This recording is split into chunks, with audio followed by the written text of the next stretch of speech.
आप लोगों ने इकोनॉमिक सर्वे पढ़ा कल? इकोनॉमिक सर्वे होता क्या है? एनीवन?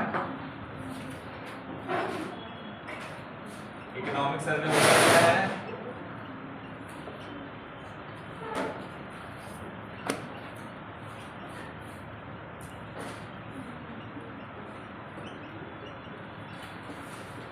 क्या होता है इकोनॉमिक बजट? क्या होता है बजट? इसका मतलब ये है कि एक सरकार इसलिए तैयार करती है कि आने वाले समय में, आने वाले फाइनेंशियल ईयर में सरकार क्या क्या खर्चे करेगी, किन क्षेत्रों में कितने पैसे खर्च करेगी, उसी का लेखा जोखा होता है। इकोनॉमिक सर्वे ये बताता है कि पिछले साल में जो जो चीज़ें खर्च हो चुके हैं, जो जो पॉलिसी हमने बनाई थी, उसमें कितने पैसे खर्च किए, उसका रिजल्ट क्या, पॉलिसी का क्या इम्प्लीकेशन रहा अर्थव्यवस्था में, इसके बारे में भी बात की जाती है। इकोनॉमिक सर्वे मतलब ये कि 2000 अब हम अगर 2023 में बजट आए तो बजट के जस्ट एक दिन पहले आता है इकोनॉमिक सर्वे। मतलब ये इस साल इतने इतने खर्चे हुए हैं और ये पॉलिसी सरकार ने जो ली थी उसमें इतने पैसे खर्चे, उसका ये इम्पैक्ट रहा, उसका ये इम्पैक्ट रहा है, उसका पूरा डेटा इकोनॉमिक सर्वे में मिलता है। ये चीजें हो चुकी हैं। अब हम प्रपोज कर रहे हैं आने वाले समय में हम कौन से क्षेत्रों में कितना पैसा खर्च करेंगे, क्यों करेंगे। सरकार को लगता है कुछ नई स्कीम आनी चाहिए, सरकार को लगता है रक्षा क्षेत्र में ज़्यादा हमको खर्च करना चाहिए, सरकार को ये लगता है कि हमको रोड्स पे ज़्यादा पैसे खर्च करने चाहिए, सरकार को ये लगता है कि हमको हाईवे और बनवाना है। तो वो बजट में प्रपोज करती है कि आने वाले फाइनेंशियल ईयर में हम इस मद पर इतना पैसा खर्च करेंगे। उसका कारण ये है कि इतना पैसा हम प्रपोज कर रहे हैं और उसी के अकॉर्डिंग उसमें बजट का एलोकेशन किया जाता है।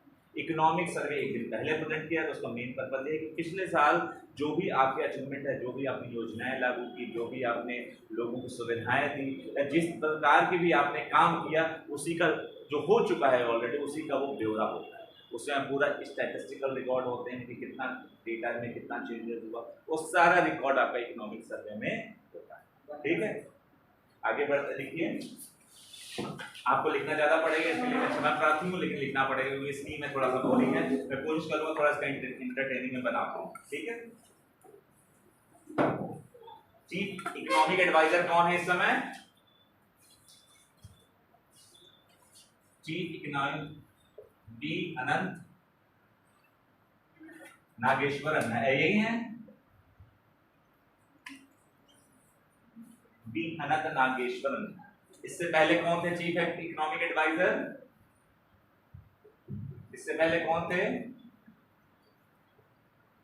इससे पहले मुझे तो चेहरा याद है लेकिन नाम नहीं याद आ रहा है। चेहरा मुझे याद है, पूरी चेहरा याद है उनका। इनको बनाएगा बेसिकली अगले जो उनके बाद तो इनका मेन काम ये होता है, ये भी सेम टू सेम ऐसे ही होता है जैसे बजट होता है। मिनिस्ट्री ऑफ इकोनॉमिक अफेयर्स इसको फाइनेंस मिनिस्ट्री को तैयार करती है, उसी में एक डिपार्टमेंट है, डिपार्टमेंट ऑफ इकोनॉमिक अफेयर्स का इकोनॉमिक डिवीजन। फाइनेंस मिनिस्ट्री बनाती है इसको, मिनिस्ट्री ऑफ इकोनॉमिक अफेयर्स उसका भाग है मिनिस्ट्री ऑफ इकोनॉमिक अफेयर्स। इसी में है एक इकोनॉमिक डिवीजन, जो बजट था वो बजट डिवीजन था। जैसे कि किस कॉलेज में पॉलिटिकल साइंस डिपार्टमेंट या इकोनॉमिक्स डिपार्टमेंट है, सीएसएन कॉलेज हुआ, डिपार्टमेंट इकोनॉमिक्स हुआ, इकोनॉमिक्स में हमने एक भाग बनाया है बजट डिवीजन या इकोनॉमिक डिवीजन। तो इकोनॉमिक डिवीजन जो बनाएगा इकोनॉमिक सर्वे, बजट डिवीजन बनाएगा बजट। ठीक है,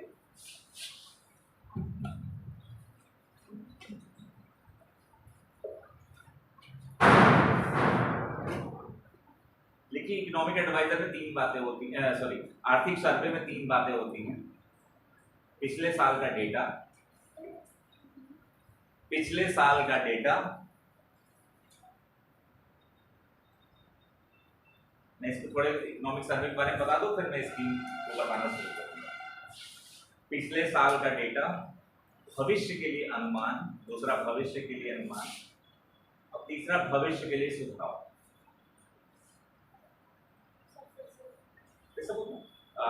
पिछले साल का डेटा, जो भी चीजें हुआ है, जो भी चीजें घटित हुई है अर्थव्यवस्था में, जो चीज भविष्य के लिए अनुमान, सरकार को क्या करना चाहिए, कौन कौन सी योजनाओं में कमी रह गई है, इसमें और काम करना चाहिए। माना किसान सरकार ने एक फसल योजना निकाली, प्रधानमंत्री फसल बीमा योजना, कब आई थी? 2016।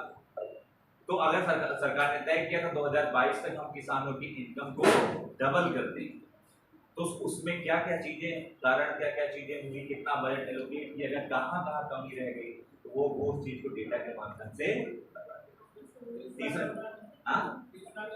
भविष्य के लिए अनुमान, भविष्य के लिए सुझाव, सॉरी तीसरा है भविष्य के लिए सुझाव, क्या सुझाव दे सकते हैं। और ये जो इकोनॉमिक सर्वे जो सुझाव देते हैं उस ये जरूरी नहीं कि भारत सरकार उसको माने। इकोनॉमिक सर्वे में जो भी भारत सरकार को सुझाव दी जाती है ये बाइंडिंग नहीं होता है। सरकार चाहे तो मान सकती है, सरकार नहीं चाहे तो नहीं मान सकती। अगर सरकार को ठीक लगता है तो मान लेगी, नहीं ठीक लगता है तो मानने की जरूरत नहीं, वो अपने विवेक का इस्तेमाल करेगी। ठीक है। आर्थिक सर्वेक्षण, आगे लिखिए उसे अगले लाइन से। आर्थिक सर्वेक्षण एक वर्ष में, आर्थिक सर्वेक्षण एक वर्ष में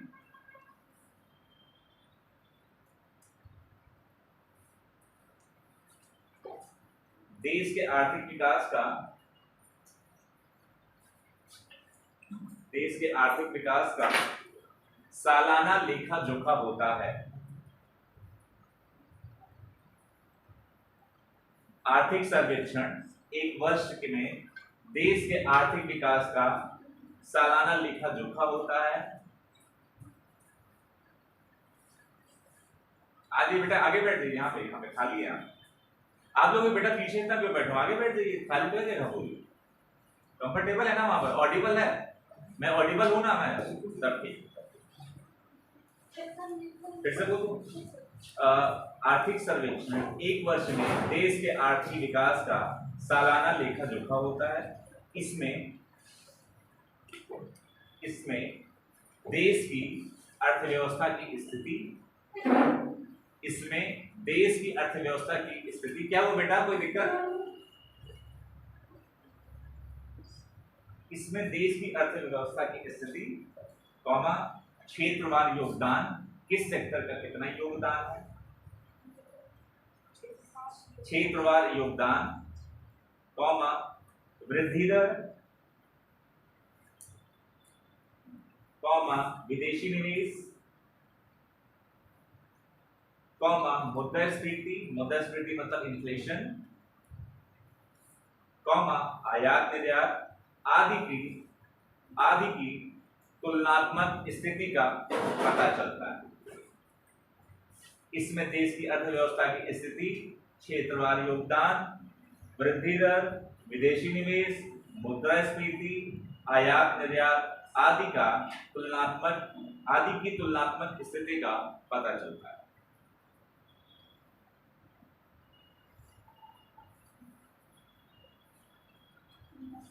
आर्थिक सर्वे के अनुसार, अगला पॉइंट, अगला बुलेट में या अगला डैश करके लिखो। आर्थिक सर्वे के अनुसार भारत की जीडीपी ग्रोथ 2023-24 के अनुसार, जीडीपी ग्रोथ 2023-24 के अनुसार 6 से लेके 6.8 के बीच पर 8% के बीच में होने की उम्मीद है। और 22 ये, हाँ ठीक, 2021-22 में ऐसा अनुमान किया गया था। 2021-22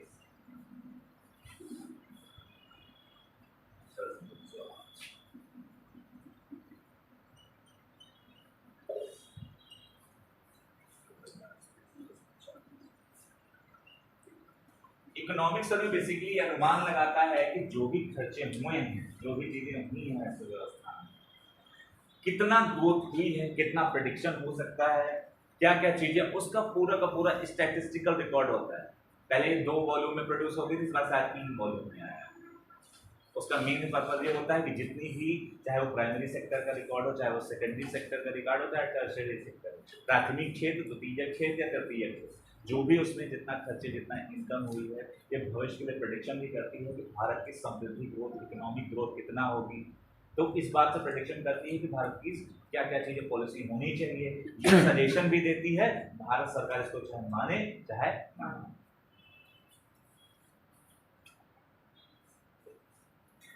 एक स्कीम लिख लीजिए छोटी सी है 3 लाइन की, PM prime minister PVTG development, PM PVTG development scheme.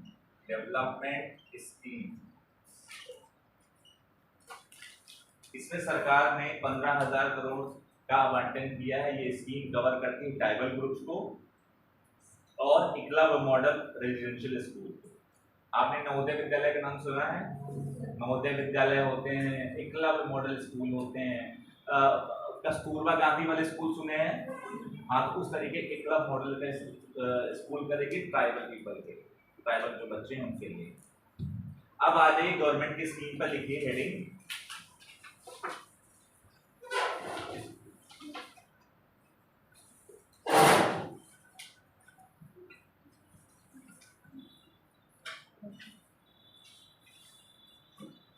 2020 तथा 2021 के दौरान केंद्र सरकार द्वारा शुरू की गई योजनाएं।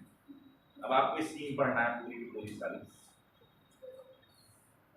2020 तथा 21 के दौरान केंद्र सरकार द्वारा शुरू की गई योजनाएं।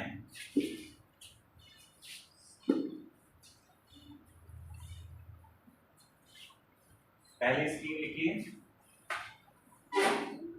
सबसे पहले कौन सी स्कीम शुरू कर गए जब कोरोना का पेंडेमिक लगा था? आत्मनिर्भर भारत। देखिए आत्मनिर्भर भारत,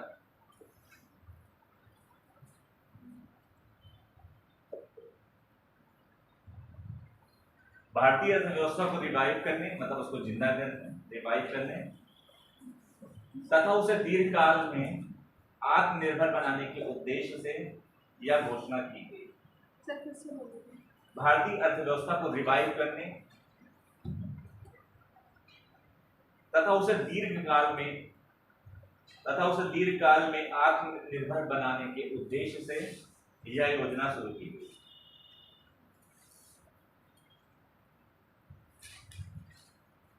जिसके अंतर्गत 3 ट्रांचे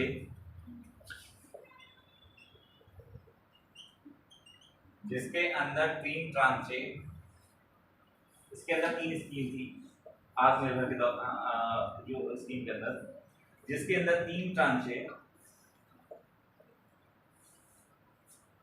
वित्त मंत्री ने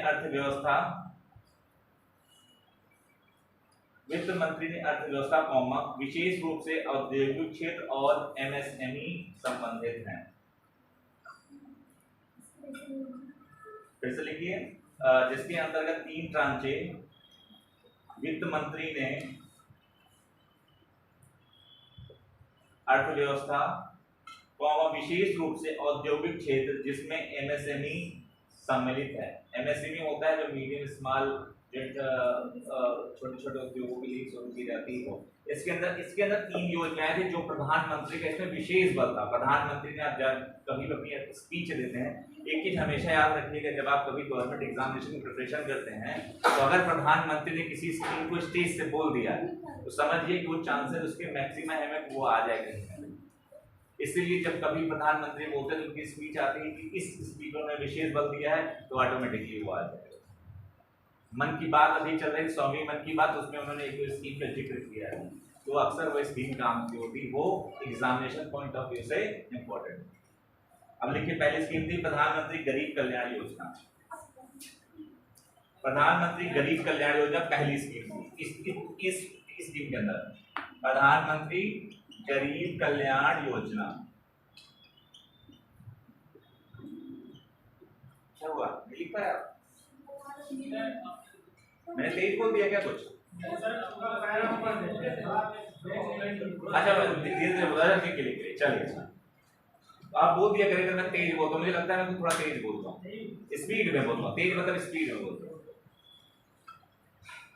जिसके अंतर्गत 3 ट्रांचे वित्त मंत्री ने अर्थव्यवस्था विशेष रूप से औद्योगिक क्षेत्र विशेष रूप से औद्योगिक क्षेत्र जिसमें एमएसएमई शामिल है। एमएसएमई शामिल है। अब पहली स्कीम लिखिए, प्रधानमंत्री कैसी तीनों स्कीम बता रहा हूं। पहली स्कीम उसकी है, नहीं वो बोला कि ये जो स्कीम है वो एमएसएमई से रिलेटेड है, औद्योगिक क्षेत्र से रिलेटेड है, लेकिन इसके अंतर्गत 3 स्कीम है। तो पहली स्कीम है प्रधानमंत्री गरीब कल्याण योजना, इसके बाद मैं दूसरी बताऊंगा, फिर तीसरी। मतलब उनका फोकस था औद्योगिक क्षेत्र और जो स्मॉल स्केल इंडस्ट्री, उस पर फोकस ये तीनों योजनाएं होंगी। देखिए इसके अंतर्गत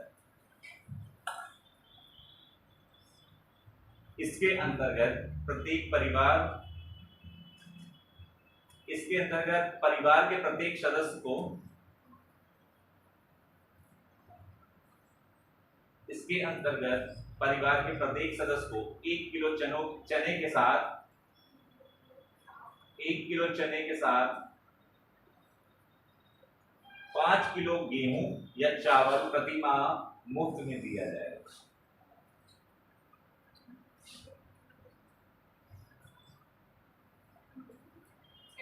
इसके अंतर्गत परिवार के प्रत्येक सदस्य को 1 किलो चने के साथ 5 किलो गेहूं या चावल प्रति माह मुफ्त दिया जाएगा। दूसरा, इस स्कीम को पीएम गरीब कल्याण अन्न योजना कहा गया। दूसरा पॉइंट, इस स्कीम को पीएम गरीब कल्याण अन्न योजना कहा गया। यह स्कीम उपभोक्ता व्यवहार मंत्रालय के अंतर्गत, आज आपको थोड़ा हाथ ज्यादा चलाना पड़ेगा, इसके लिए मैं क्षमा चाहता हूं, लेकिन स्कीम है तो आपको लिखना पड़ेगा। यह स्कीम उपभोक्ता व्यवहार मंत्रालय के अंतर्गत, यह स्कीम पीएम गरीब कल्याण अन्न योजना को, इस स्कीम को पीएम गरीब कल्याण योजना अन्न योजना भी कहा गया। इस स्कीम को पीएम गरीब कल्याण अन्न योजना भी कहा गया। यह स्कीम उपभोक्ता व्यवहार मंत्रालय के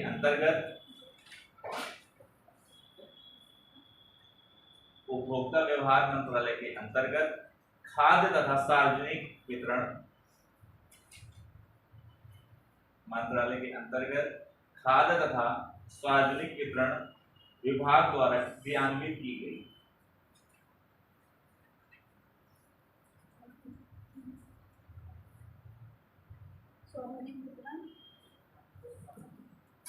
तथा सार्वजनिक वितरण विभाग द्वारा क्रियान्वित की गई।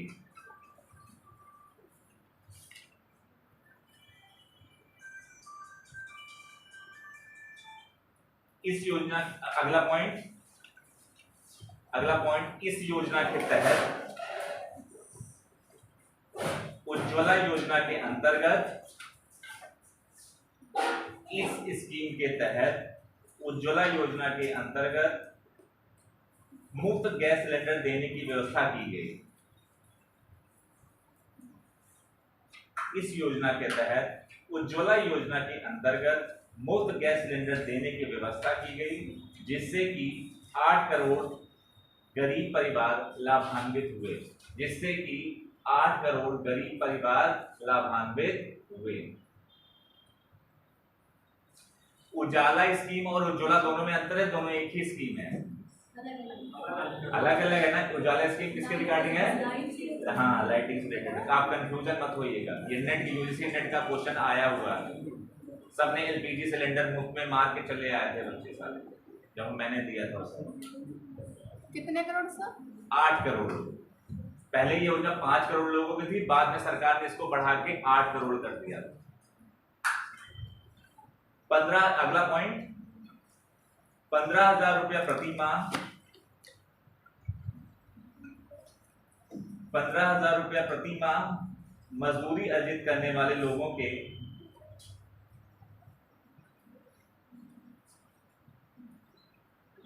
15,000 रुपया प्रति माह मजदूरी अर्जित करने वाले लोगों के पीएफ खाते में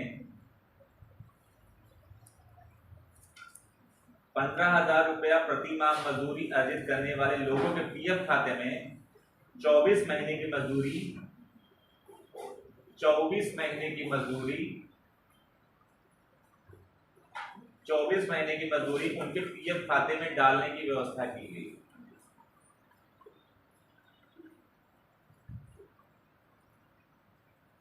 चौबीस महीनों की मजदूरी उनके पीएफ खाते में डालने की व्यवस्था की गई। शुरू से 15,000 रुपये प्रति माह मजदूरी अर्जित करने वाले लोगों के पीएफ खाते में 24 महीने की मजदूरी उनके पीएफ खाते में डालने की व्यवस्था की गई। अगला पॉइंट उसे में लिखिए, दिव्यांगों तथा विधवा श्रेणी में आने वाले लोगों को, दिव्यांगों एवं विधवा श्रेणी में आने वाले लोगों को 3 माह तक 1,000 रुपया प्रति माह देने की घोषणा की गई। दिव्यांगों तथा विधवा श्रेणी में आने वाले लोगों को 3 माह तक 1,000 रुपए देने की प्रति माह देने की घोषणा की गई। आखिरी पॉइंट इसका, 1 अप्रैल 2020 से मनरेगा के अंतर्गत मजदूरों को 20 रुपए बढ़ाया गया। मनरेगा के अंतर्गत 20 रुपए बढ़ाए गए। अब आप ये बताइए कि कोरोना के समय जो सरकार ने ये अन्न योजना फ्री में देने की घोषणा की गई थी, तो सरकार की इसके पीछे क्या मंशा रही होगी और क्यों दिया उन्होंने? आप ये कहोगे, अगर आपके दिमाग में एक रैशनल माइंड आपके दिमाग में ये आता होगा कि भाई फ्री में क्यों दे बांट रहे हो फालतू, ऐसे तो आप लोगों को मुफ्त की चीजें इस्तेमाल करने का आदी बना दोगे। तो इसके पीछे सरकार की कोई ना कोई मंशा रही होगी। मैं आपसे जानना चाहता हूं कि वो क्या रही होगी, क्योंकि अगर सरकार ने कोई डिसीजन लिया है तो सोच समझ के लिया होगा। तो आपको क्या लगता है इसके पीछे सरकार की मंशा क्या रही होगी? अब आप पीसीएस या यूपीएससी के एस्पिरेंट हैं तो जवाब भी मुझे वैसा दीजिएगा कि सरकार का मन इसलिए दिया, ऐसा नहीं। एक जवाब रैशनल होना चाहिए।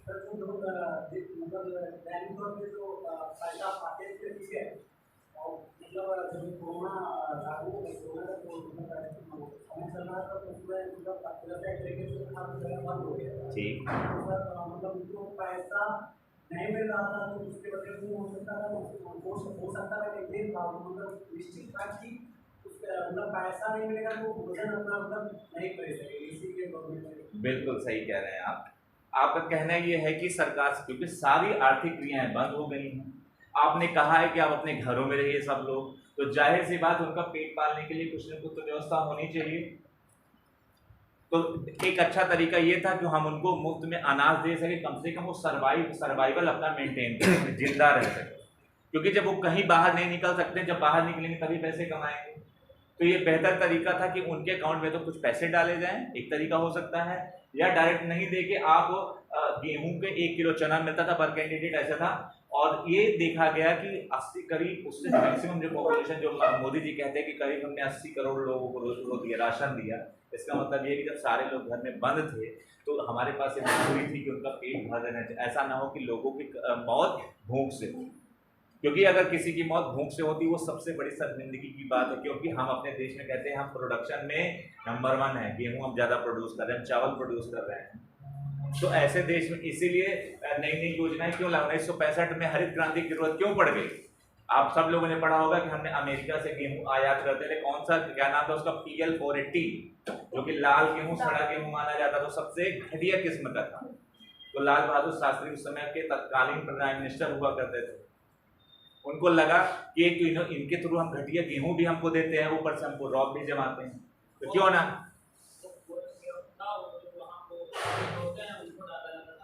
वो बहुत घटिया किस्म था, ये समझिए जो जानवर खाते थे एक तरीके से, वो गेहूं हम इस्तेमाल करते थे। आज भी जो आप साबुन इस्तेमाल करते हैं, अभी मुझे प्रसंग याद आ गया, मैंने बच्चों को बताया भी BA के बच्चों को, जो आप लाइफ बॉय साबुन लाती है सब टॉयलेट सोप होता है, आपको पता है? जो आप साबुन रगड़ के 99.9% कीटाणुओं को मारते हैं, 0.1 को छोड़ देते हैं, वो दरअसल टॉयलेट सोप होता है। टॉयलेट सोप समझते हैं जिससे जानवर ना जिससे नहलाया जाता है, लाइफ बॉय है जहाँ तंदुरुस्ती है वहाँ, वो दरअसल वो टॉयलेट सोप ही होता है, हम सब उसको खुशी से नहाते हैं। लक्स, यही ना आप कहते हैं ब्रांड का, देखो प्रचार का बहुत फर्क पड़ता है। मैं आपको एक चीज बताऊं कि आपको लगता होगा कि आप अपने पैसे खुद इस्तेमाल करते हैं, नहीं, ये गलत सोचते हैं। आपका पैसा इस्तेमाल करने का तरीका कंपनी डिसाइड करती है, क्योंकि आप ये कहोगे कि मैं नाइकी के शूज क्यों लूंगा क्योंकि सबसे बेस्ट होता है। प्रचार ने आपके दिमाग में ये असर डाला है कि जो वो प्रचार कहता है आप वही करते हैं। आप जीवन भर से नल का पानी पीते हुए आए होंगे, लेकिन हेमा मालिनी आके कहती है केंट मतलब सबसे सुरक्षित पानी। अब आपको लगता है केंट का पानी नहीं पिएंगे तो सबसे वो हमको बीमारियां हो जाएंगी। ये आप दैनिक जीवन में इसको फील करेंगे। आपको लगता है यार बीमार पड़ जाएंगे, 15-16 हज़ार 20 हज़ार हॉस्पिटल को देने से अच्छा है केंट का आरओ लगवा लो, आप ये सोचते हैं। लेकिन आपको याद होगा कि आप पूरे बचपन अगर गांव से रिलेटेड जुड़े हुए होंगे तो आप पूरा हमेशा गांव से नल का पानी ही पीते हुए आए। लेकिन अब आपके मन में ये डर है कि अगर एक बार बीमार पड़ गए तो 25,000 50,000 हॉस्पिटल को देने से कहीं अच्छा है कि हम एक आरओ लगवा दें। तो ये डर का जो बिजनेस चलता है दिमाग में, तो आपके दिमाग में बैठाया जाता है और ये आप दिमाग में लगता है कि सबसे सुरक्षित पानी कौन सा है, केंट है। ठंडा मतलब कोका कोला ही सबसे बेस्ट है, आप वो तूफानी करते हैं थम्स अप। इसका मतलब यही है कि अगर आपने इसको नहीं पिया तो क्या पिया, और यही दिमाग, यही जो माइंड सेटअप आपका गेम आपके साथ खेला जाता है। हम सब उसके शिकार है, ऐसा नहीं कि मैं कुछ अलग आदमी, हम सब उसी के शिकार हैं। तो हम दूसरी स्कीम की तरफ आगे बढ़ जाते हैं, ठीक है। मनरेगा क्या बोला मैंने? हाँ, लास्ट में ये तक 1 अप्रैल 2020 से मनरेगा के अंदर जो मजदूरी थी 20 रुपए बढ़ा दी गई, 20 रुपए मजदूरी बढ़ा दी गई। अब उसी में एक दूसरी स्कीम है PM Svanidhi scheme. PM Svanidhi scheme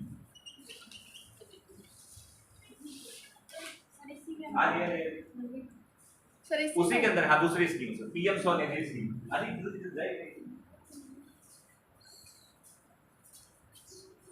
देख लीजिए, खाली बैठ जाइए, बैठ जाइए, लिखिए इसके अंदर, लिखिए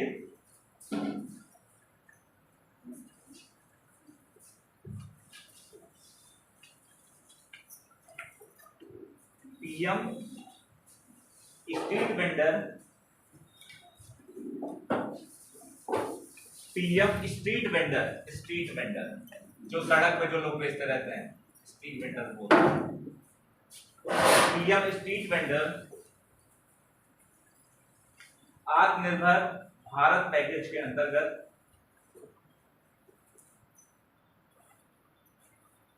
बेसिकली सरकार ने 1,70,000 करोड़ आत्मनिर्भर भारत के लिए अनाउंस किया। उस अनाउंसमेंट में 3 स्कीमें उन्होंने कवर करने की बात करी।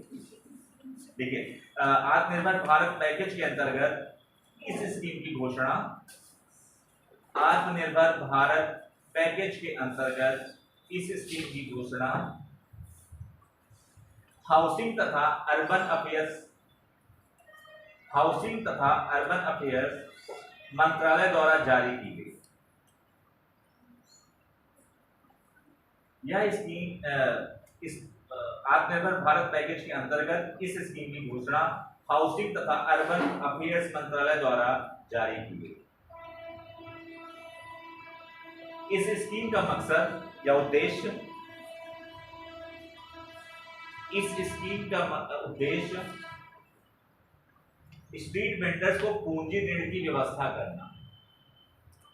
इस स्कीम का मकसद स्ट्रीट वेंडर्स को पूंजी ऋण की व्यवस्था करना, जिससे कि वह अपना काम फिर से शुरू कर सके, जिससे कि वह अपना काम फिर से शुरू कर सके।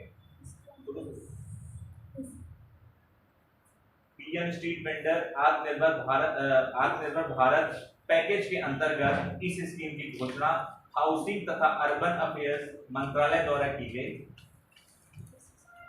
यह स्कीम स्ट्रीट वेंडर्स को पूंजी ऋण की व्यवस्था करना है, जिससे कि वह अपना काम फिर से शुरू कर सकें। इसके अंतर्गत सरकार द्वारा 10,000 रुपए का ऋण 1 वर्ष में स्ट्रीट वेंडर्स को दिया जाएगा, जिससे कि सरकार द्वारा 10,000 रुपए की व्यवस्था स्ट्रीट वेंडर्स के लिए की जाएगी 1 साल में। कोरोना आने के बाद सबसे ज्यादा प्रभावित हुए थे स्ट्रीट वेंडर्स और जो रोज का काम करते थे। जो सरकारी नौकरी थी उनके अकाउंट में तो पैसे हर महीने 1 तारीख 2 तारीख को ट्रांसफर हो जाया करते थे, उनकी तो मौज कट रही थी। लेकिन जो स्ट्रीट वेंडर थे, जो रोज के कमाने खाने वाले थे, उनके सामने सबसे बड़ी समस्या थी। तो सरकार ने ये कहा कि ठीक है, जो स्ट्रीट वेंडर्स हैं उनको हम 10,000 रुपए लोन की व्यवस्था करेंगे, आप उन्हें 10,000 रुपए से अपना कारोबार, जो छोटा मोटा जो अपने स्ट्रीट वेंडर खोल के रखा हुआ है, जिसको आप रेहड़ी वाले बोलते हैं, ठेले वाले बोलते हैं, वो अपना रोजगार फिर से स्टार्ट कर पाए। ठीक है, अगली योजना लिखिए।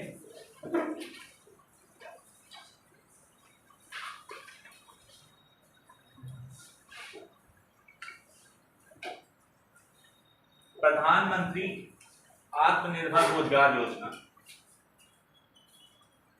प्रधानमंत्री आत्मनिर्भर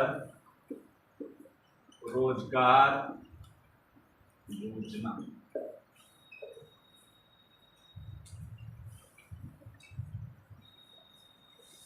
प्रधानमंत्री आत्मनिर्भर रोजगार योजना।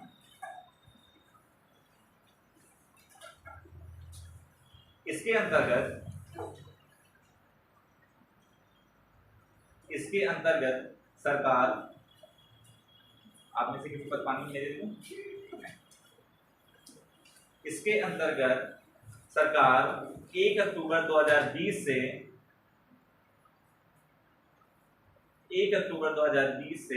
30 जून 2021 के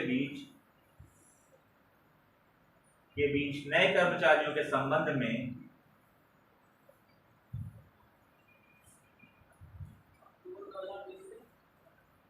इसके अंतर्गत सरकार 1 अक्टूबर 2020 से 30 जून 2021 के बीच नए कर्मचारियों के संबंध में भविष्य निधि में नियोक्ता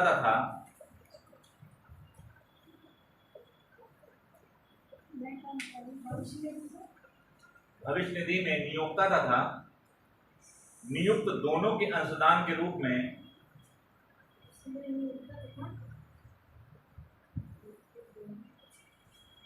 2021 के बीच नए कर्मचारियों के संबंध में भविष्य निधि में नियोक्ता तथा नियुक्त दोनों के अंशदान के रूप में सरकार द्वारा सब्सिडी दी जाएगी।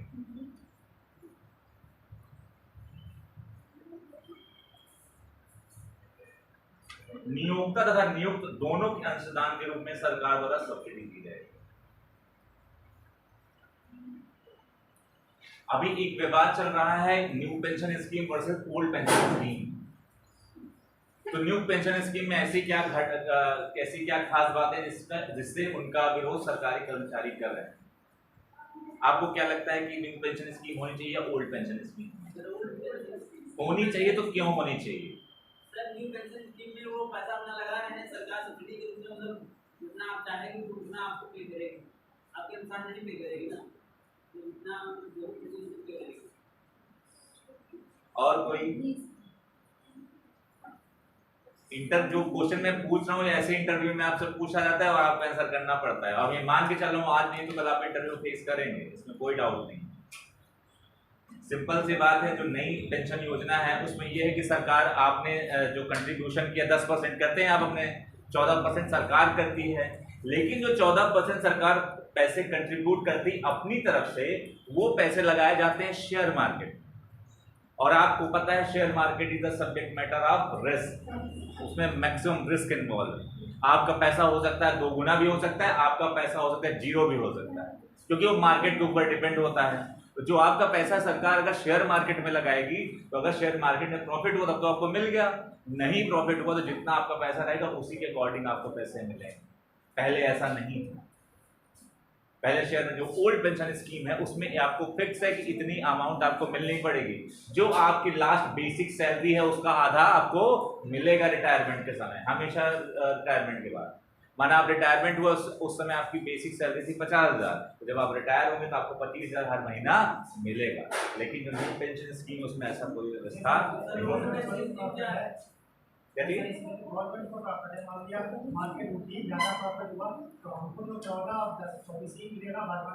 बिल्कुल, सरकार जब कुछ भी करती है तो जो बैठे होते हैं सीए बैठे होते हैं, हमारे जैसे प्रोफेसर बैठे होते हैं, वो बहुत दिमाग लगाते हैं, वो ये नहीं सोचते। अब आप सोचिए कि जितने 2004 के पहले के कर्मचारी उनको सबको मिल जाए, अपना तो ले रहे हो पुरानी पेंशन, नए जो लोग बच्चे आ रहे हैं। आप दूसरी चीज ये कि आप सामाजिक सुरक्षा की दृष्टि से भी देखिए। आप ये मत देखिए केवल पैसा है, कल को आप बूढ़े होंगे तो आने वाली जनरेशन आपको खाना भी नहीं देगी, और यही सच्चाई है। इस चीज को लिख के ले लीजिए, क्योंकि जब उनका खुद का पेट नहीं भरा रहेगा तो आपको क्या खिलाएंगे। जिसको आप कहते हैं कलयुग है, अब कुछ भी हो सकता है, हम तो इसको कलयुग कह के टाल दे रहे हैं, लेकिन सच्चाई ये है कि आने वाले समय में प्राइवेट सेक्टर का बोलबाला रहेगा, और प्राइवेट सेक्टर में आपको फिक्स सैलरी मिलेगी, किसी प्रकार के मेडिकल अलाउंस नहीं। मेडिकल लेना है तो चलिए इंश्योरेंस 10,000 रुपए खरीदिए, हर एक चीज आपको खरीदना पड़ेगा। तो ये जरूरी नहीं कि आने वाली जनरेशन आपको पेट भर के खिला भी पाए, तो अपना अरेंजमेंट आपको खुद करना पड़ेगा, नहीं तो फिर हाँ। देखिए अब चुनाव का मुद्दा है, कर्नाटक में तो लागू हो गया है, हम लोग भी चाह रहे हैं लागू हो जाए। स्टेट गवर्नमेंट ने अपना किया है, सेंट्रल गवर्नमेंट ने वो स्टेट गवर्नमेंट ने अपना बताया। जब जनता जागरूक हो जाती है तो सरकार भी जागरूक हो जाती है, ये आप समझिए। आप जिस दिन जागरूक हो जाएंगे, आपकी नौकरी का जो विज्ञापन है वो बहुत तेजी से आने लगेंगे, आप जागरूक होंगे नहीं आएंगे। जिस विज्ञापन में हम लोग आए हैं उसके लिए बड़ा संघर्ष करना पड़ा। मैं इलाहाबाद यूनिवर्सिटी से अभी PhD कर रहा हूँ इकोनॉमिक्स डिपार्टमेंट से, तो बड़ा संघर्ष करना पड़ता है विज्ञापन निकालने के लिए, ऐसे नहीं मिलती है आपको। हालांकि मेरा इंटेंशन आपको भड़काना नहीं है, मेरा इंटेंशन ये है कि अपने अधिकारों के लिए जागरूक होना, क्योंकि आप कल भी बूढ़े होंगे, जीवन भर आप जवान तो नहीं रहेंगे, बूढ़े होंगे, सरकारी नौकरी मिलेगी या नहीं भी मिलेगी तो आपको अपने लिए अरेंजमेंट करके रखना पड़ेगा। भारत में जीवन प्रत्याशा धीरे धीरे कम हो रहा है। जीवन प्रत्याशा मतलब ये कि एक आदमी अपने जीवन काल में कितना जीता है। 2001 की जनगणना के अनुसार 72 साल जीते थे, अभी 67-68 साल हो गए हैं, धीरे धीरे करके और कम होती जाएगी एज। तो कहने का मतलब ये कि अपने भविष्य के लिए आपको तैयार खुद होना पड़ेगा, कोई आपके लिए खड़ा नहीं होगा। अगला स्कीम लिखिए,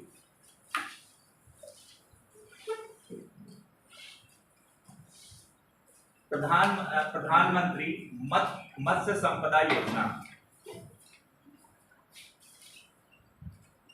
प्रधानमंत्री मत्स्य संपदा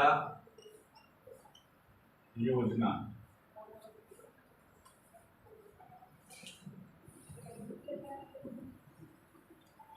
मत्स्य से मतलब आप समझ ही गए होंगे मछली, है ना। ये काफी पॉपुलर स्कीम रही और ये बहुत सारे एग्जामिनेशन में आई, इसलिए मैंने इसको चूज किया था कि ये बहुत सारे एग्जामिनेशन में आ चुकी है। यह स्कीम 10 सितंबर, जब कोई भी स्कीम पढ़ा करिए तो सबसे पहले ये देख लिया करिए कि कब लागू हुई है, उसका ऑर्डर हमेशा देखिए 2020-19 में कभी कभी दे देता है कि 5 स्कीम दे देगा और आप बोल देता है कि इसकी स्कीम को ऑर्डर को सेट करिए, और इस स्कीम को कौन सा मंत्रालय चला रहा है या फंड कर रहा है, ये चीजें देखना बहुत जरूरी हो जाता है। चलिए अगली चीज, यह स्कीम 10 सितंबर 2020 को डिजिटली लागू की गई।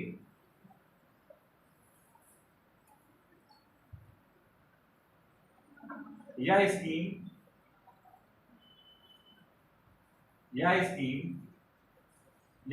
का भारतीय मत्स्य पालन क्षेत्र के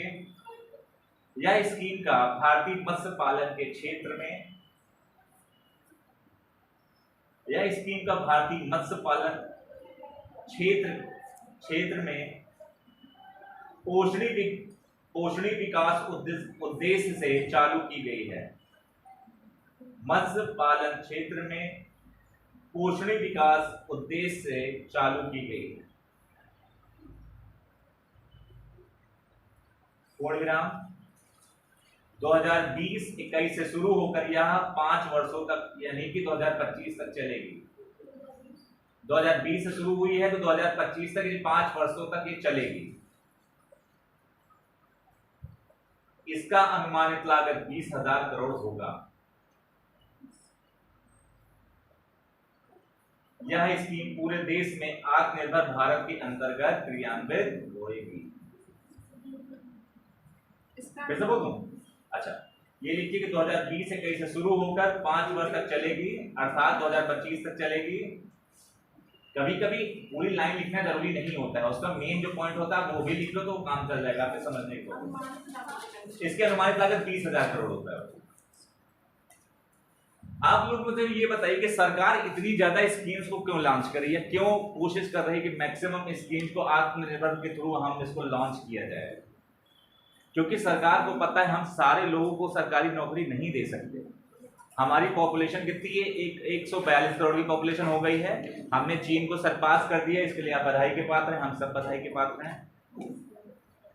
तो अब समस्या ये है कि जितने ज्यादा लोग बढ़ेंगे उतनी ज्यादा समस्याएं भी आएंगी, चैलेंजेस भी आएंगे। हम सारे लोगों को सरकारी नौकरी नहीं देंगे। हम एक व्यवस्था दे सकते हैं कि जिससे लोग अपने लिए अपना जुगाड़, काम का जुगाड़ कर पाए। हाँ, हम आपके लिए लोन की व्यवस्था कर सकते हैं, हम आपके लिए स्किल की व्यवस्था कर सकते हैं। आपने नई स्किल सीखी, आने वाले समय सरकारी नौकरी का नहीं स्किल का होगा।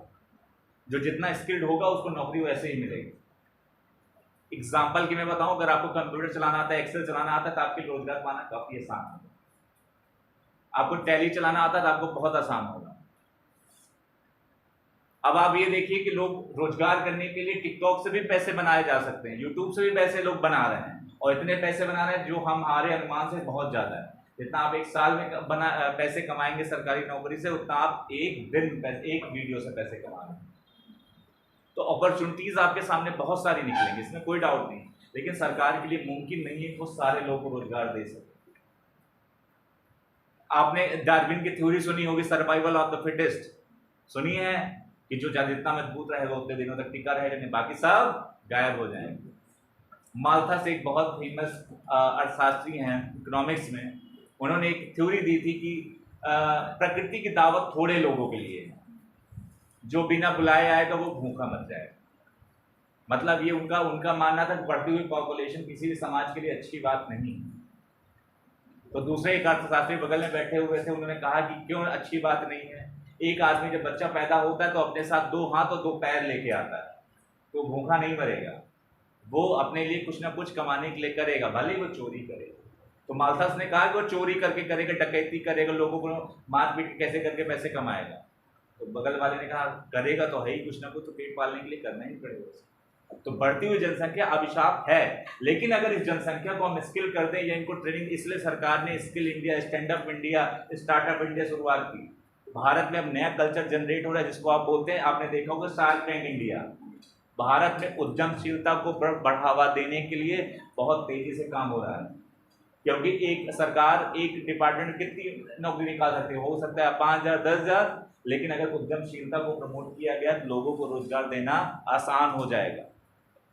अमेरिका में सरकारी नौकरी कितना कल्चर नहीं है। अमेरिका में 18 साल का बच्चा हुआ तो उसके माता पिता ये कह देते हैं कि भाई जाके अपना कमाओ, और बच्चा भी अपने कमाने के लिए सोचने लगता है। वहां का कल्चर में ये है कि आपको पता है कि नहीं कि वहां पे आपको माता पिता बूढ़े हो जाते हैं, आप माता पिता के साथ नहीं रहते हैं, तो अगर आपको अपने माता पिता से मिलना है तो उनसे अपॉइंटमेंट लेना पड़ता है। अगर आप बिना अपॉइंटमेंट लिए अपने माता पिता से मिलने चले गए तो वो आपके ऊपर केस कर सकते हैं। हमारे यहाँ तो ऐसा नहीं होता है, आपने कह दिया हम माता पिता से अलग रखेंगे तो शुरू हो जाएगा अभी नई शादी और महीने से अलग होने की बात करने लगा है। लेकिन कल्चर टू कल्चर फर्क होने लगा है। अब भारत में भी ये कल्चर बहुत तेजी से बढ़ना स्टार्ट हो गया, मेट्रो सिटीज में ये चीजें देखने को मिलने लगी। ठीक है, आगे बढ़े। अगली स्कीम लिखिए, मिशन कर्मयोगी। मिशन कर्मयोगी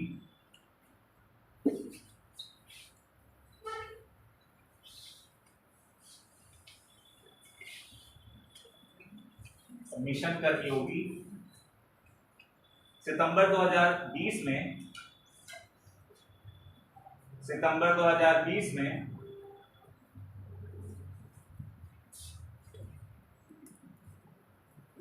यह योजना डिजिटली मिशन 2020 में सरकार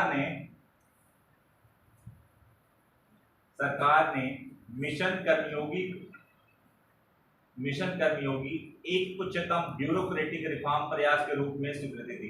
एक उच्चतम ब्यूरोक्रेटिक रिफॉर्म प्रयास के रूप में स्वीकृति दी। ये ब्यूरोक्रेटिक क्या होते हैं?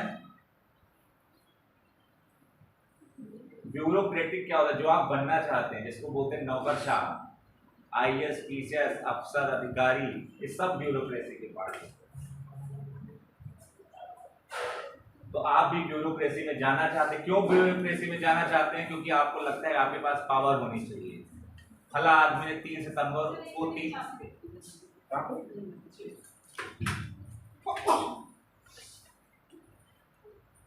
आप क्यों अधिकारी बनना चाहते हैं? कि 2 साल पहले फला ने हमसे बदला लिया तो उसका बदला लेंगे। और आपके साथ मूवी भी आती है। कौन सी मूवी आई थी अभी? शादी में जरूर आना, आपने देखी होगा। पहले हाफ में बेचारा रहता है, अगले हाफ में वो IAS ऑफिसर बन जाता है। और आपके मन में भी कॉन्फिडेंस आता है नहीं देखी मूवी कि हम भी अधिकारी बनेंगे, बदला लेंगे। आप ट्रेनिंग में तमाम तरह की प्रतिज्ञाएं लेते हैं ट्रेनिंग में कि आप देश को पारदर्शी किसी तरीके का काम नहीं करेंगे, लेकिन आप जब देखते हैं पेपर उठा के देखिए तो कोई ना कोई किसी न किसी भ्रष्टाचार में पकड़ा गया है। तो सच्चाई तो आपकी कुछ और होती, वो बेहतर जानते हैं। आप क्यों अधिकारी बनना चाहते हैं? अभी 10th 12th का रिजल्ट आ गया, सब अधिकारी बनना चाहते हैं, कोई टीचर नहीं बनना चाहता। उनको ही नहीं लग रहा है टीचर बनोगे पढ़ाएंगे तभी तो अधिकारी बनेंगे। तो आप में से ही हो सकता है कल को मुझसे कोई गुस्सा हो कि उस समय तो बहुत बोल रहे थे, बताता हूँ आप टीचर्स बनने के बाद हो सकता है होने। ऐसे ही होता है ना, कोचिंग सेंटर में जाइए, आपको रास्ते में मिलो, बताता हूँ। क्यों? क्योंकि मैं एक बार अधिकारी बन जाऊँ तो फिर बताऊँ। क्यों? क्योंकि आपको वो पावर चाहिए। ऐसा तो फिर पहले सेकेंडरी हो जाता है, पहले पावर ही होती है। अब आपको ही पता है सर्वाइवल ऑफ द फिटेस्ट, जो बलवान रहेगा वही टिका रहेगा। लेकिन भारत सरकार ने डार्विन की थ्योरी को हटाने का कोशिश की। आपको पता है कि नहीं कि डार्विन की थ्योरी आने वाले समय में आप नहीं पढ़ेंगे, हो सकता है ऐसा। मुगल हिस्ट्री भी सिलेबस से हटाई जा रही है। यह स्कीम उसी में आगे लिखो, उसी में यह स्कीम सिविल सर्वेंट के संबंध में, फिर से शुरू से बोल दूं, सितंबर 2020 में सरकार ने मिशन कर्मयोगी एक उच्चतम ब्यूरोक्रेटिक रिफॉर्म प्रयास के रूप में स्वीकृति दी। यह स्कीम सिविल सर्वेंट के संबंध में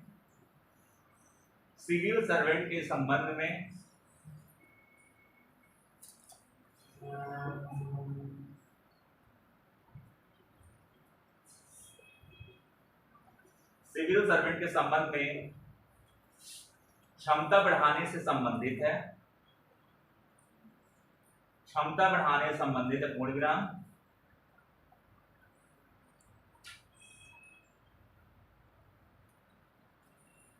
यह स्कीम या योजना, यह स्कीम या योजना सरकार के मानव संसाधन, यह योजना या स्कीम सरकार के मानव संसाधन प्रबंधन व्यवहार में वृद्धि लाएगी।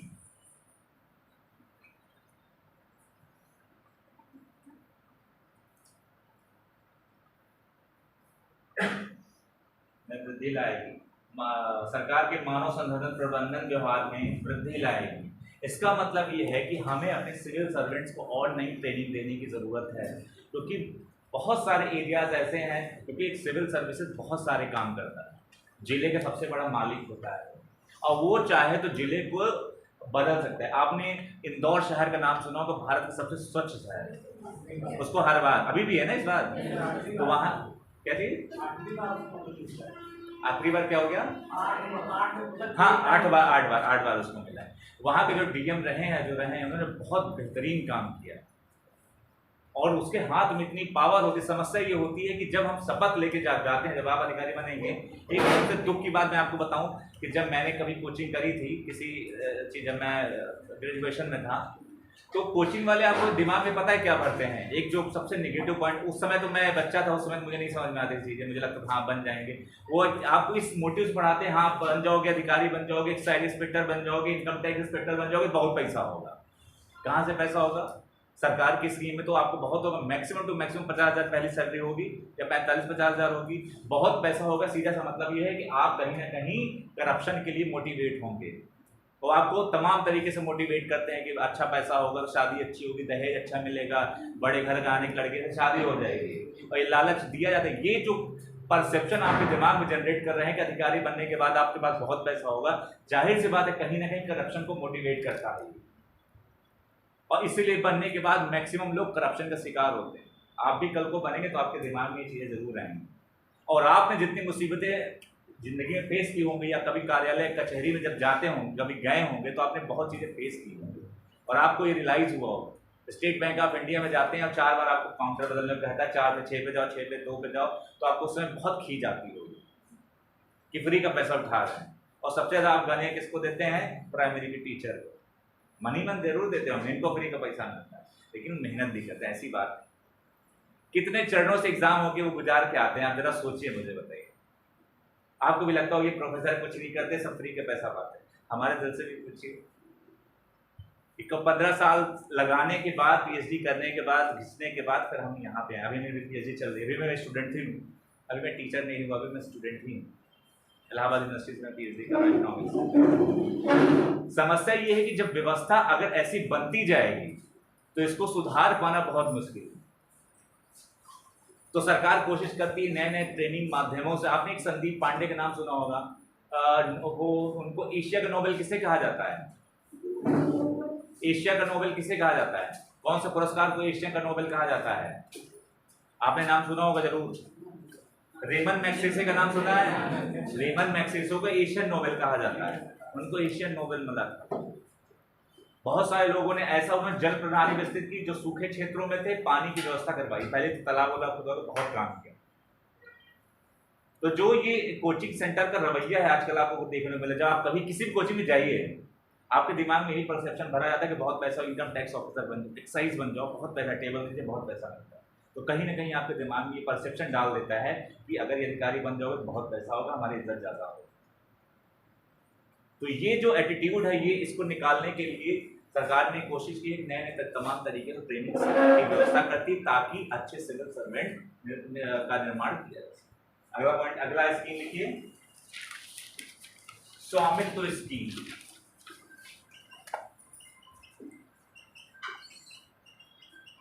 स्कीम ढेर सारी, लेकिन मुझे जो लगा ये इंपॉर्टेंट है, इसमें इसको लिखाया जा सकता है, जिसमें मैंने कहा इसको ले लिया। पता नहीं कौन सी स्कीम आ जाए, ये कोई भरोसा नहीं।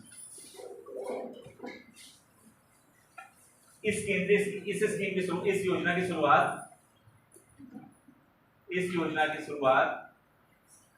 प्रधानमंत्री ने 24 अप्रैल 2020 को किया, या की।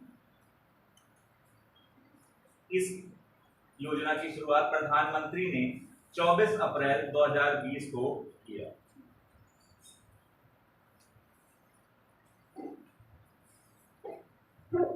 पंचायत मंत्रालय इस स्कीम की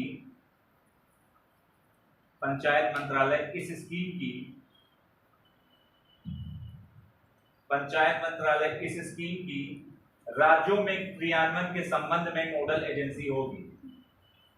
इस स्कीम की राज्यों में क्रियान्वयन के संबंध में नोडल एजेंसी होगी।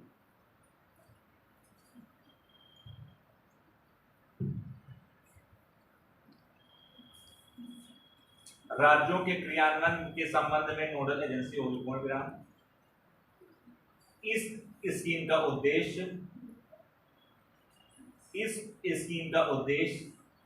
ग्रामीण भारत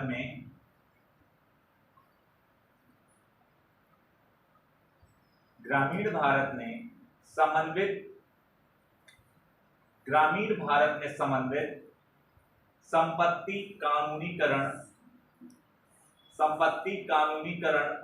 को मुहैया कराना है।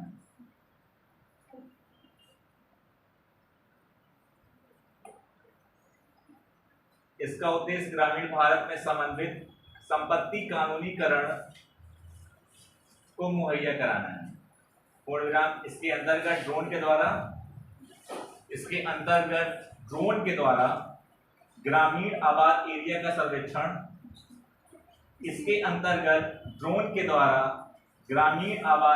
का सर्वेक्षण, मकान के स्वामित्व के संबंध में किया जाएगा।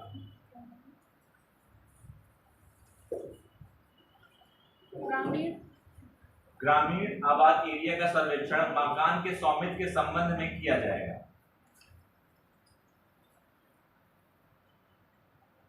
पूर्ण विराम। इसके आधार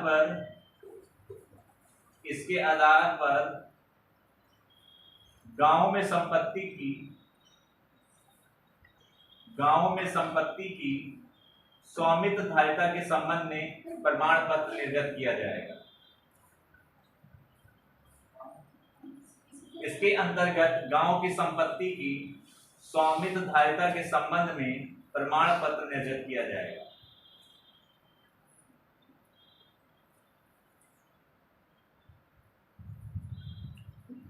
आप लोग एक चीज ये बताइए कि अगर राज्यपाल कहीं जा रहे हैं अपनी गाड़ी से, उनके आगे आके किसी आदमी की मृत्यु हो जाती है, तो क्या राज्यपाल को सजा होगी कि नहीं होगी? क्यों नहीं होगी? कौन सा आर्टिकल कहता है? ऐसा कुछ कहता है कोई आर्टिकल? बताया गया है कि जो सबसे सर्वोच्च पद है, हाँ, क्योंकि इस पद पर रहते हुए जब उनकी चलेगा तो उनकी उस पद की मर्यादा गरिमा पर। हाँ, अगर उनकी गाड़ी के पीछे आ जाइएगा मेहमान, तो नहीं तो कोई केस भी नहीं होगा, राज्यपाल को कोई सजा नहीं होगी। इसलिए राज्यपाल जब पद पे रहते हैं तो कितना से तुम भ्रष्टाचार करो, कुछ भी लगा लो, कुछ भी नहीं होता है। ये छोटी छोटी बातें को पता रहनी चाहिए। अगली स्कीम लिखिए, फेम इंडिया।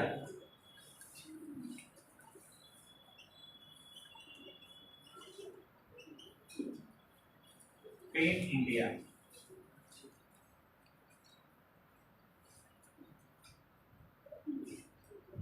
लिखिए, फेम इंडिया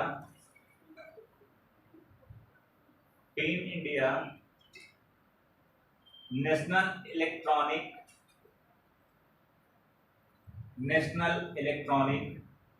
मोबिलिटी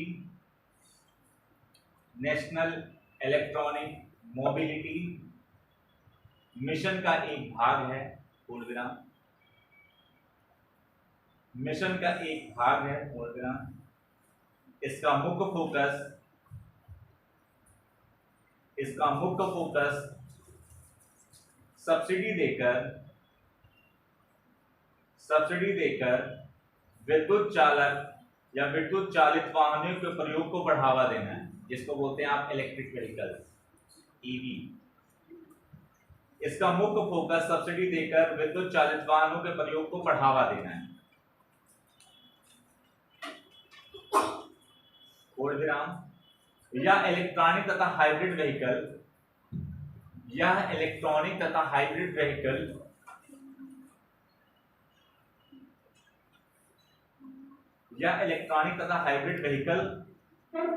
के प्रयोग में तेजी लाने से संबंधित है। यह इलेक्ट्रॉनिक तथा हाइब्रिड व्हीकल के प्रयोग में तेजी लाने से संबंधित है। हाइब्रिड व्हीकल मतलब गाड़ी या वाहन के लिए। इसका पहला चरण नहीं, इसको मत लिखिए, इससे कोई मतलब नहीं। इस स्कीम की मॉनिटरिंग हैवी इंडस्ट्रीज तथा पब्लिक एंटरप्राइज मंत्रालय द्वारा होती है। हैवी इंडस्ट्रीज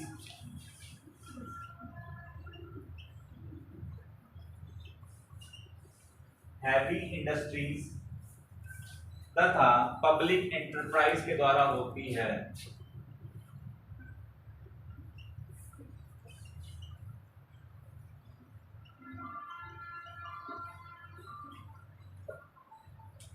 सरकार इलेक्ट्रिक व्हीकल्स को इतना प्रमोशन क्यों कर रही है, आप बताइए। प्रदूषण ना हो, केवल एक ही लक्ष्य ये हो सकता है, डीजल, क्योंकि ये इनकी सीमित साधन है, ये अंत में खत्म हो ही जाएंगे। तो हमको किसी न किसी तरीके से एनर्जी का एक अल्टरनेट सोर्स ढूंढना पड़ेगा। अमेरिका ने अपने यहाँ शेल गैस से भी एनर्जी प्रोड्यूस करने देख लिया है। शेल गैस समझते हैं? वो भी एक तरीके की गैस होती है, इसके बहुत ज़्यादा उसका साइंटिफिकली तो नहीं बदले। शेल गैस के थ्रू वो तमाम तरीके का अपना ऊर्जा का संसाधन ढूंढ रही है, क्योंकि हर चीज़ में अब ऊर्जा की ज़रूरत पड़ेगी। क्योंकि हर आदमी सोचता है कि अब उसको गर्मी बर्दाश्त नहीं होती, एसी लगा होना चाहिए। आप सबके दिमाग में आता होगा पंखे में बहुत गर्मी होते हैं, इतनी बड़ी क्लास चलती, 2 एसी लगाना चाहिए था। तो आने वाले समय में सभी यही सोचेंगे।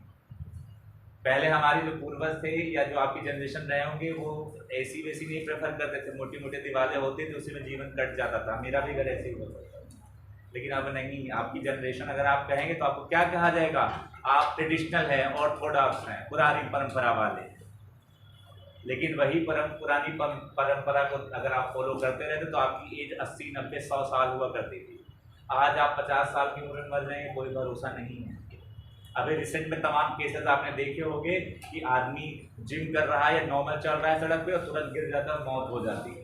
ऐसा देखने को मिला, मैक्सिमम केसेस जिम के केसेस में देखने को मिला। वो जिम वर्कआउट करते करते चीज़ें देखने को मिली। इसका कुछ कारण ये भी हो सकता है, जो आप प्रोटीन पाउडर या प्रोटीन शेक ले रहे हैं उसका ही कारण हो सकता है, या जो इंजेक्शन जो सिरिंज ले रहे हैं उसका कारण हो सकता है। बॉडी बनाना बहुत अच्छी बात है, लेकिन कोशिश करिए कि नेचुरल चीज़ें खाइए तो ज़्यादा अच्छा है। ये सुझाव था मेरी तरफ से, बाकी आपकी। अगली स्कीम लिखिए, national digital health mission. National digital health mission,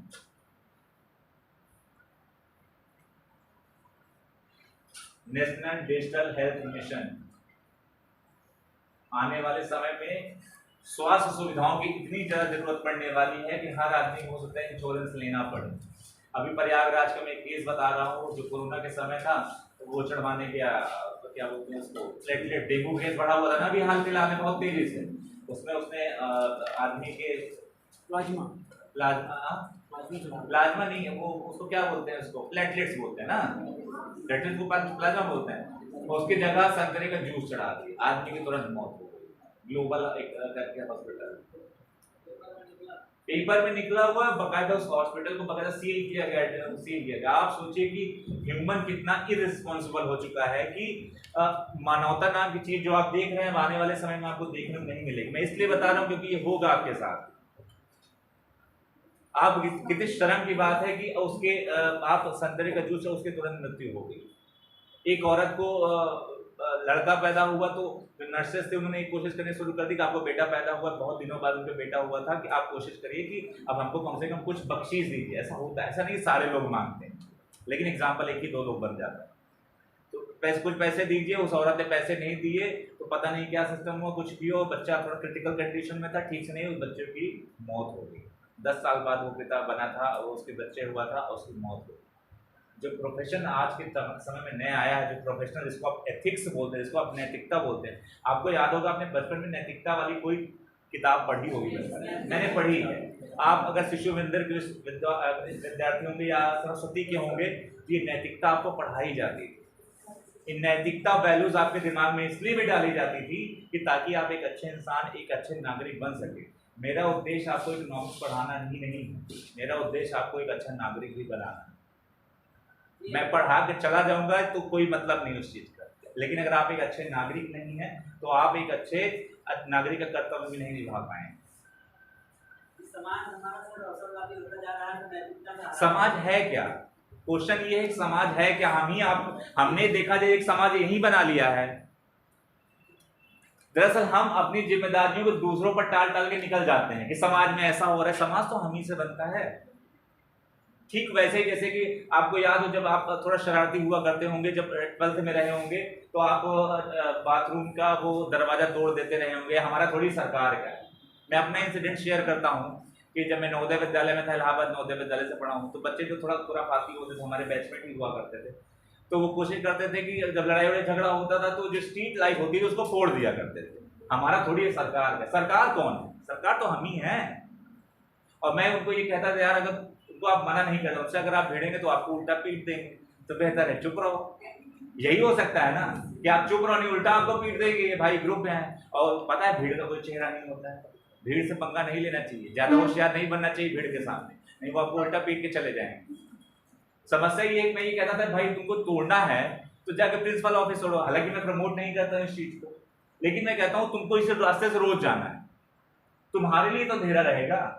तुम तोड़ रहे हो तो सरकार क्या करेगी? तुम्हारे ऊपर टैक्स बढ़ाएगी। तुम रास्ते में चलते हो बस फूंक देते हो, होता है ना, ऐसा होता है। कोई दो गुटों के बीच में क्लैश हुआ और आपने बस फूंक दी। क्यों बस फूंक दी भाई आपने? उसका कोई मतलब नहीं। वो अल्टीमेटली सरकार आपको उससे वसूल ही लेगी। सरकार को कुछ नहीं करना है। सिलेंडर के दाम 50 रुपए बढ़ाने हैं, सारा का सारा एक बस आपने चलाई है, 50 बस का पैसा ऑटोमेटिकली आपसे ले ले और आपको महसूस भी नहीं होगी। तो बेहतर ये है कि सरकारी संपत्ति का नुकसान ना करें, क्योंकि आप फ्यूचर में आने वाले समय में एक अच्छे अधिकारी बनेंगे, अच्छे प्रशासक बनेंगे, या जिस भी अपने रिस्पेक्टिव फील्ड में जाएंगे अच्छा काम करेंगे। तो समस्या ये है कि आने वाले समय में हम हर चीज समाज पे टालते जा रहे हैं कि समाज ऐसा है, समाज अच्छा है। आप कितने अच्छे हैं ये आपको बेहतर पता है। तो बेसिस है कि आपके तरीके से जितना अच्छा हो सकता है वो आप करिए, वही समाज के लिए या आपकी समाज के लिए अच्छी श्रद्धा है वही है। जब आप उस पद पे पहुंचे तो उसका दुरुपयोग मत करिए। हो सकता है आपने बहुत समस्याएं झेली हो या झेल रहे हो और झेलेंगे आने वाले समय। तो जब आप अच्छे, आपको समाज एक रिस्पॉन्सिबिलिटी दे या सरकार एक रिस्पॉन्सिबिलिटी दे तो उस रिस्पॉन्सिबिलिटी का निर्वहन अच्छे तरीके से करें। एग्जाम्पल के तौर पे अगर सरकार मुझको प्रोफेसर बनने के लिए पैसे देती है और अगर आपको मैं नहीं पढ़ाता हूँ तो जाहिर सी बात है मैं उस पैसे का मिसयूज कर रहा हूँ या उसका किसी काम को वो पैसा नहीं, फिर मेरे ऊपर जो मानव संसाधन पर पैसा खर्च किया वो खराब है, क्योंकि मेरी जिम्मेदारी आपको पढ़ाने से और उसी के बदले में सरकार मुझको पैसा देती है। जब मैं अपने टाइम में कॉलेजेस में पढ़ता था तो कभी कभी एक दिन में एक क्लास चलती थी, लड़के 10-10 किलोमीटर 15-15 किलोमीटर दूर से आते थे, तो यकीन माने वो निराश हो गए, उदास होकर लौट जाते थे, क्योंकि उनको लगता था आए थे एक ही क्लास चले, इससे अच्छा ना है, वो किराया भाड़ा लगा के आते थे। तो हम लोग को लगता था कैसे प्रोफेसर ये लोग पढ़ाते नहीं, अपने समय पर। तो मैंने सोचा था जब कभी मैं ऐसा बनूंगा तो मैं ये काम नहीं करूंगा। तो अच्छा, सबसे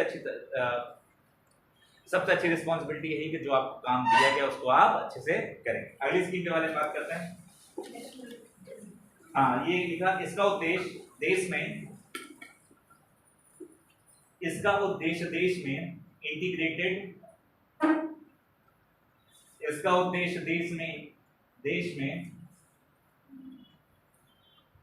इंटीग्रेटेड डिजिटल हेल्थ अवसंरचना को समर्थित करने, इसका उद्देश्य देश में इंटीग्रेटेड डिजिटल हेल्थ अवसंरचना को समर्थित करने के लिए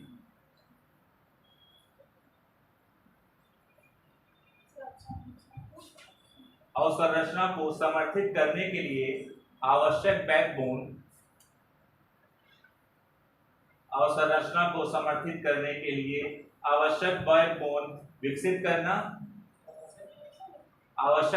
विकसित करना तथा मजबूत बनाना है। इसकी मॉनिटरिंग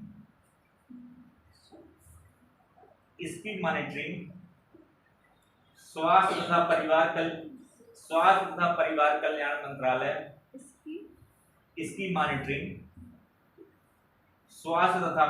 कल्याण मंत्रालय के अंतर्गत काम कर रहे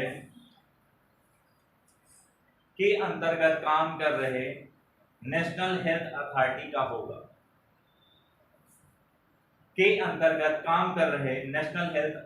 का होगा।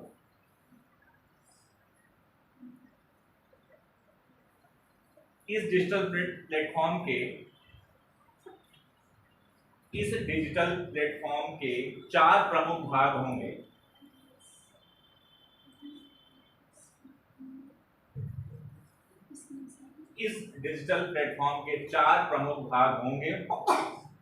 पहला, हेल्थ आईडी,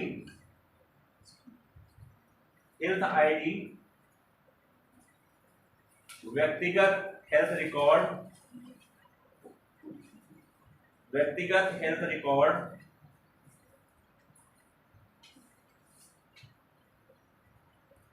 डिजिटल डॉक्टर्स एवं हेल्थ फैसिलिटी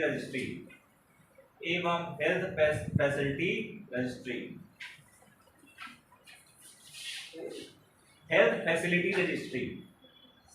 आने वाले समय में ऐसा भी पॉसिबल है कि आप डॉक्टर के पास इतनी लंबी अपॉइंटमेंट लेके लंबी क्यों में लाइनों में खड़े रहते हैं, तो हो सकता है कि कल को आप ऑनलाइन अपॉइंटमेंट लें, डॉक्टर बैठे ऑनलाइन, जैसे आप ऑनलाइन तमाम कोई सेमिनार अटेंड करते हैं या कोई लेक्चर देखते हैं, आप होना शुरू हो गए, लेकिन इसका प्रमोशन बहुत तेजी से सरकार करने की कोशिश कर रही है। बहुत तेजी से कि आप ऑनलाइन बैठे सारा कुछ डॉक्टर आपको देखेगा, आप उसको अपने सिम्टम्स बताएंगे, डॉक्टर वहीं से प्रिस्क्रिप्शन लेके भेज देगा, आप ऑनलाइन दवा भी इसको खरीद के अपने पास ले सकते हैं। हरदोई में ऐसा सिस्टम है? अब मुझे इसके बारे में नहीं पता है। अच्छा, मैं शुरू में जब मैं यहाँ आया तो मेरा मन नहीं लग रहा था, मैं बहुत डिस्टर्ब चल रहा है। डिस्टर्ब इन द सेंस कि जब आपका स्लीप साइकिल डिस्टर्ब होता है तो आपका दिमाग थोड़ा काम नहीं करता, ऐसा होता है। पहली बार हुआ था। हाँ नहीं, वो डिसऑर्डर मत बोलो, वो खतरनाक लग रहा है थोड़ा सा बोलने में, वो मत बोलो।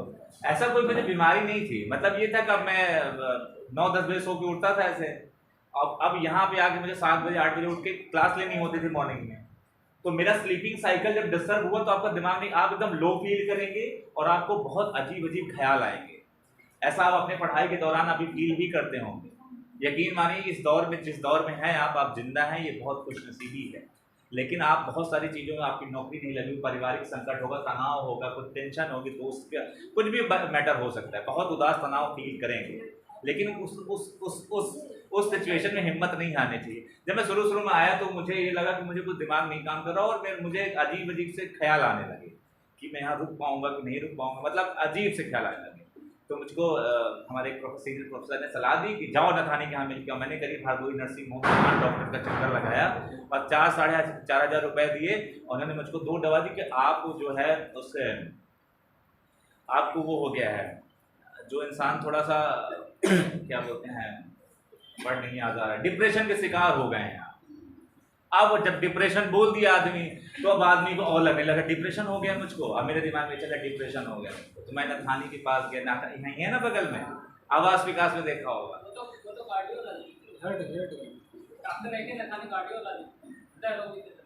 नहीं भाई, मैं नथानी के पास गया था, यहीं आवास विकास में। मुझे नहीं पता, मुझको जो सजेशन दिया गया था, मैं पहुंचा, उनको देखा तो शरीर से अंदर तक पूरा पहले प्लास्टिक पहने हुए हैं। मैं कहा इनको देख के तो और टेंशन हो गई। आप सोचो, उन्होंने मेरा हाथ मांगा कि अपना हाथ दे दिया, उसमें भी अंदर से प्लास्टिक लगाई हुई हाथ के बराबर, और ऐसे डाला, फिर ऐसे करके चेक किया। तुमको कहाँ, क्या नाम है? नाम मैंने बताया, मैंने कहा सर मैंने अभी भी सीजन ज्वाइन किया है। यंग मैन क्या हो गया है तुमको? और मुझको और डांटना शुरू कर दिया। मुझे लगता है कुछ सीरियस बीमारी, मेरे दिमाग में ये सीरियस बीमारी हो सकती है। तो बोलते हैं, अब उसके बाद उन्होंने मुझको फिर से दवा दी, बोले ये दवा खाओ ठीक हो जाओ। उन्होंने मुझे डिप्रेशन की गोलियाँ दी, फिर से उन्होंने सेम डिप्रेशन की गोलियाँ दी, ये चीज़ें आप खाई। अब मैं टेंशन में आ गया, मुझे लगा मुझे डिप्रेशन हो गया। अब आपके दिमाग में निगेटिव थॉट्स, डिप्रेशन का मतलब ये कि आपके दिमाग में बहुत सारे निगेटिव थॉट्स आते हैं। आने वाले समय में आप फेस करेंगे, ऐसा ईश्वर करे आपके जीवन में नहीं आए, लेकिन आपके दिमाग में आएंगे जब आप प्रिपरेशन के दौर पे होते हैं। तो जिस स्टेज पे है, इस स्टेज से मैं होके गुजर के आया हूँ अभी कुछ दिनों पहले। तो कहने का मेरा सिंपल सा मतलब है, ऐसे स्टेजेस बहुत आएंगे। और फिर मैं घर गया, इलाहाबाद गया, छुट्टी लेके 3 दिन की छुट्टी लिया। मुझे लगा प्रिंसिपल सर ने मुझे छुट्टी असाइन किया, आप जाइए घर जाइए और थोड़ा घूम टहल के आइए। तो मेरे एक सीनियर हैं, वो मतलब बहुत मानते हैं मुझको। मैं उनके पास गया तो मुझे डांटने लगे, सारी दवा उन्होंने मुझको ली और सारी बाहर फेंक दी। कहता खबरदार इसको खाया तो। और मुझको घुमाने संगम ले गए, इलाहाबाद में रहता था, संगम ले गए, 3-4 घंटे की अच्छे से काउंसलिंग की, समझाया। उसके बाद बोले जाओ घर जाओ, घर हो गया। 2 दिन 3 दिन के बाद मैं घर वापस आया, तो चीज़ें नॉर्मल हो गई। तो कभी कभी जो आपका इमीडिएट फैसला होता है, अगर मैंने उनके 4 खुराक दवा, वो दवा बेसिकली क्या थी, एक दवा से आपको नींद आएगी, दूसरा आपके दिमाग को नॉर्मल रखे, जिससे आप उधर उधर के ख्याल ना रखें। तो ऐसा आपकी ज़िंदगी में भी हो सकता है। तो ये चीज़ें बहुत ध्यान रखिएगा, बहुत जरूरी चीज़ है, ठीक है। अगला स्कीम, एक स्कीम और लिख लीजिए।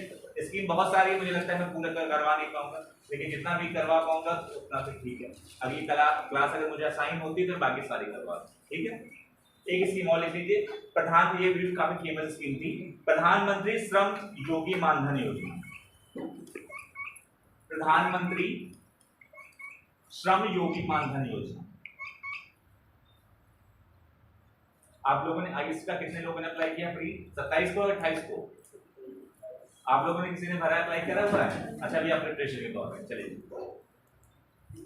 केंद्र सरकार ने केंद्रीय बजट 2019-20 में, केंद्रीय बजट 2019-20 में 2019-20 में प्रधानमंत्री श्रम योगी मानधन 19-20 में प्रधानमंत्री श्रम योगी मानधन पेंशन स्कीम की घोषणा की।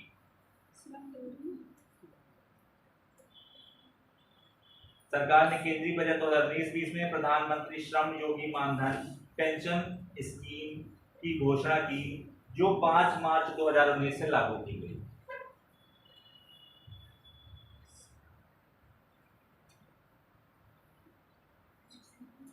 इस योजना के अंतर्गत 2019 से लागू की गई। इस योजना के अंतर्गत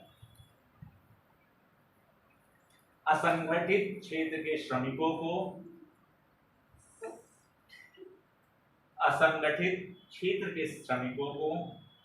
3,000 रुपए की पेंशन, असंगठित क्षेत्र के श्रमिकों को 3,000 रुपए की पेंशन 60 वर्ष की आयु के बाद प्राप्त होगी।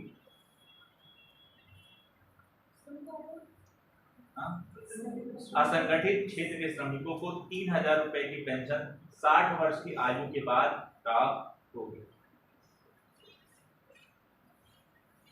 आप लोग जब भी पढ़ते हैं तो कोशिश किया करिए कि साल में एक ही बार पढ़िए, लेकिन मन से पढ़ लीजिए कि इकोनॉमिक सर्वे और बजट की इंफॉर्मेशन आपको हमेशा होनी चाहिए, क्योंकि वो आपको साल भर में क्या होने वाला, सरकार की क्या मंशा है वो बता देता है, और क्या हो चुका है वो इकोनॉमिक सर्वे बता देता है।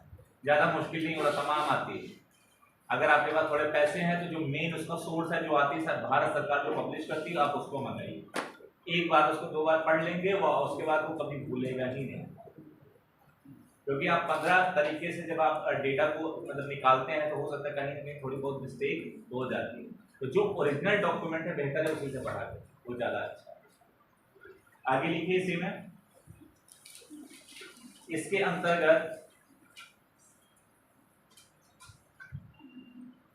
अंतर्गत लाभार्थी की आयु कम से कम 18 वर्ष से अधिक और 40 वर्ष से कम होनी चाहिए। लाभार्थी की आयु 18 वर्ष से अधिक और 40 वर्ष से कम होनी चाहिए।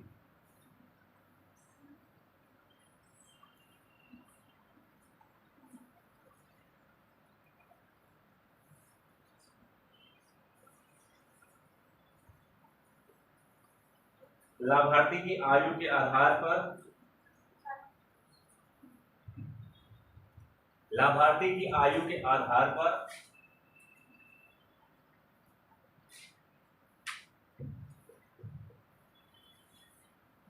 उसके द्वारा इस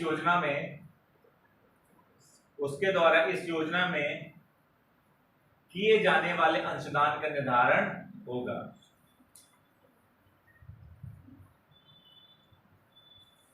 इसके अंतर्गत 55 रुपए से लेकर 200 रुपए तक का प्रतिमाह अंशदान देय तय होगा। मतलब कैंडिडेट को 55 रुपए से लेकर 200 रुपए तक का पेमेंट करना होगा।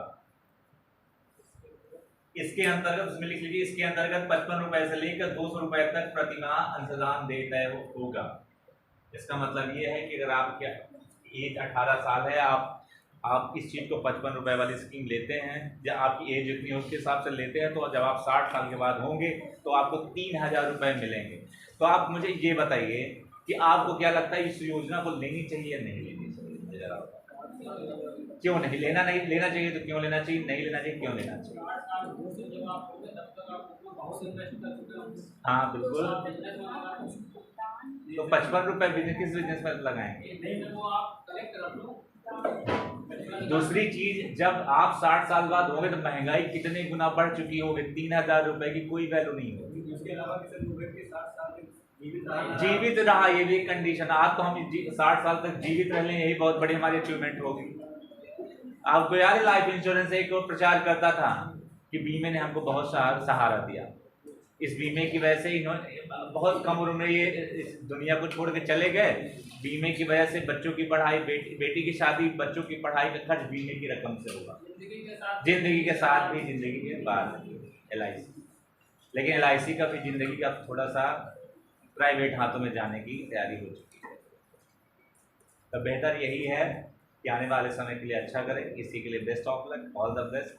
और अगर अगली क्लास असाइन होती है तो नई स्कीम के साथ या कुछ नए मुद्दों के साथ आपसे मुलाकात फिर होगी। इसके लिए बहुत बहुत शुक्रिया आपको पढ़ाने के लिए। Thank you.